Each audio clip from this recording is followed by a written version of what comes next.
எடுத்த உடனே 2 மாதம் கழித்து காட்டுறாங்க. நம்ம ஸ்னேக்கையோ கல்டிவேஷனில் முன்னேற முடியல அப்படின்னு யோசிச்சுது கஷ்டமாகுதுன்னு. ஆனால் என்னோடய ஸ்கேல்ஸை 3 ஸ்கேல்ஸ் கோல்டனாக மாற்றிட்டேன். ஆனால் என்னோடய ஸ்பிரிச்சுவல் இதுவில் இன்னும் கொஞ்சம் நிறைய வேணும் எனக்கு. ஆனால் எனக்கோ இந்த வின்டர் ஃபுல்லாக இந்த ஒரு துண்டு தான், இந்த ஈல் மிச்சம்தான். பக்கத்தில் பார்த்தோன்னா இந்த ஸ்னேக் கேச்சர்ஸ்லாம் வின்டர்னால வந்துட்டாங்க இங்கே ஸ்னேக்கியை பிடிக்கிறதுக்கு.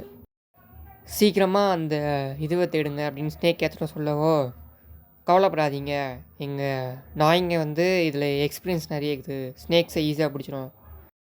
ஆனால் ஸ்னேக் கேச்சரோ, உன் நாயினால் அது கண்டுபிடிக்கணுமான்னு தெரியாது, சீக்கிரம் பாரு அப்படின்னு சொல்லி கத்த ஆரம்பிக்கவோ, இங்கே இருக்கிற வயசானவனும், ஏய் நீ ஸ்னேக் கேச்சராக இருக்கலாம், ஆனால் இப்படிலாம் பேசுகிறது தப்பு, பக்கத்தில் இருக்கணும், அவர் ஸ்னேக் கேச்சர், கொஞ்சம் அமைதியாக இரு அப்படின்னு சொல்லிட்டு, ஸ்னேக் கேச்சர் கவலைப்படாதீங்க, நாங்கள் சீக்கிரம் பிடிச்சிருவோம் அப்படின்னு சொல்லிட்டு இருக்கும்போதே அந்த நாய்ங்க அந்த ஸ்னேக்கியோட பொந்தை கண்டுபிடிச்சிச்சு.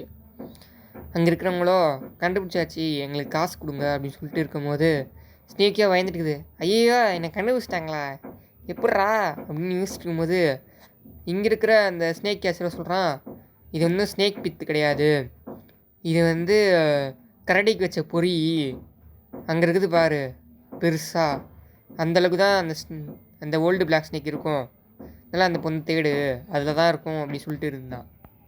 ஸ்னேக்கே சொல்லுது, என்னெல்லாம் எப்படி கண்டுபிடிக்க முடியும், நான் தான் இன்டெலிஜென்ஸ் ஆச்சே, நான் கரெக்டாக இதுக்காக தான் கல் குச்சி எல்லாத்தையும் போட்டு அப்படியே கரடி பொறி மாதிரியே வச்சுருந்தேன் நல்லா. இப்போ அந்த வில்லேஜர்ஸ்லாம் ஸ்னேக் கேச்சர் சொன்னதை கேட்டு சரி வாங்க போவோம் அப்படின்னு அவங்க சொன்ன அந்த ஓட்டைக்கு பக்கத்தில் போயிட்டு இருந்தாங்க. அப்போ அந்த 2 ஸ்னேக் கேச்சர்ஸும் கேட்குறான், இந்த பித்து ஸ்னேக்கு தானே பதறட்டாங்.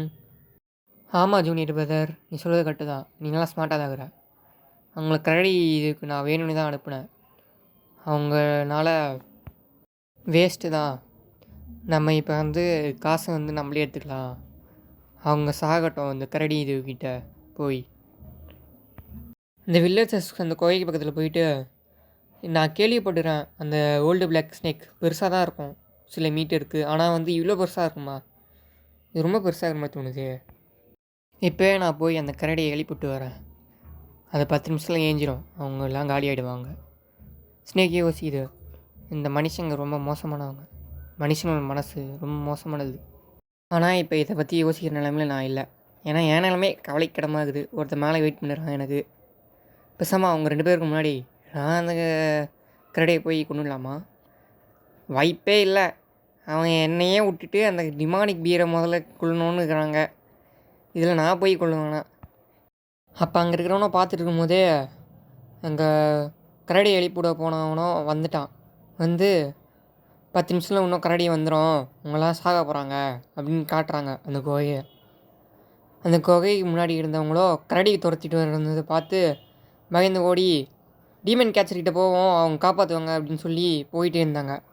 இப்போ டீமன் கேச்சரை பார்த்தவனோ, மலைக்கு மேலே கட்டாகிறாங்க பாருங்கள், அவங்கள போய் கூப்பிடுங்க அப்படின்னு சொல்லி ஓடினாங்க அவங்கள நோக்கி. ஸ்னேக் கேச்சரோ, நீங்கள் ஒன்றும் சாகலையா, உங்களை சாக தானே அங்கே அனுப்புனேன், அப்போ நீ எங்களை பிளான் பண்ணி தான் அனுப்பிக்கிறியா, வெறும் அந்த காசுக்காக எங்களை எல்லோரும் சாகடிக்க பார்க்குறியா வில்லேஜர்ஸை அப்படின்னு அம்பை எடுத்து விட்டோன்னே அவன் கரெக்டாக மூவ் பண்ணி அவன் பேக்கில் மட்டும் பட்டுடுச்சு அந்த அம்பு, அதில் இருக்கிற பில்லு எல்லாம் விழுந்தோடனே ஸ்னேக்கையும் பார்க்குது, இது பில்லாச்சு, ரிஃபைனிங் பில் சொல்கிறான், பெதர்டாங் கொஞ்சம் ஹெல்ப் பண்ணுங்கள், இது கீழே விழுந்துருச்சு என் பேக்லேருந்து, என்ன நீ இவ்வளோ கேர்லெஸ் ஆகிற அப்படின்னு சொல்லிட்டு இருக்கும்போதே அந்த கரடி எல்லாரையும் சாகடிக்க ஆரம்பிச்சிருச்சு. இங்கே இருக்கிற அந்த ஜூனியர் பிரதரும் ஒரு மாதிரி பார்த்துருக்குறான் அந்த சீனியர் பிரதரை, லா ஆஃப் விண்ட் அப்படின்னு சொல்லி அவனும் ஒரே அட்டாக் பண்ணுறான். அதில் சீனியர் டாங்கோ அந்த மலையிலேருந்து அந்த கரடிக்கிட்டேயே விழ ஆரம்பிக்கிறாரு. அப்போ அவனும் கேட்குறான், ஏன் என்னை துரோகம் பண்ணுற, ஏன் லூசு மாதிரி பண்ணுற, என்னை காப்பாற்று சீக்கிரம் அப்படின்னு சொல்கிறான், என்னையே ட்ரிக் பண்ணுறியா நீ அப்படின்னு கேட்குறான். பிரதரோ பறந்துகிட்டே சொல்கிறான், நீங்கள் ரொம்ப கோவப்படாதீங்க, அப்புறம் சாகிறதுக்கு ரொம்ப கஷ்டமாக இருக்கும், இல்லை சீக்கிரமாக செத்துடுங்க. பறந்துகிட்டே சொல்கிறான், நீ ஒரு பாக்கெட் டைமில் எல்லா டிமானிக் பீஸ்ட்டையும் நிரப்பலான்னு பார்த்துட்டு இருக்கிற, யாருக்குமே எதுவுமே தராமல், எனக்கு டிமானிக் பீஸ்ட் எதுவும் தேவையில்லை, எனக்கு வெறும் நீ சாகணும், அது மட்டும் தான் வேணும் அப்படின்னு சொல்லிட்டு அவன் பறந்துட்டான்.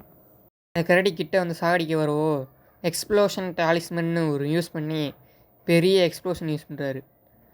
அப்போ ஜூனியர் பிரதர் சொல்கிறான், நீ வந்து இப்போ பண்ணுறத நான் வந்து காலங்காலத்துக்கும் சொல்லுவேன், கவலைப்படாத.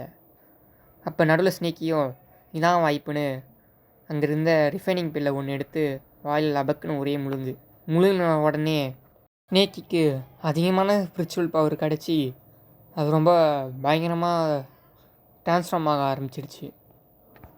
இதோட இந்த சாப்டர் முடிஞ்சிருச்சு. அடுத்தடுத்த சாப்டர் பார்க்குறதுக்கு சேனலை சப்ஸ்கிரைப் பண்ணி லைக் பண்ணுங்கள். நன்றி.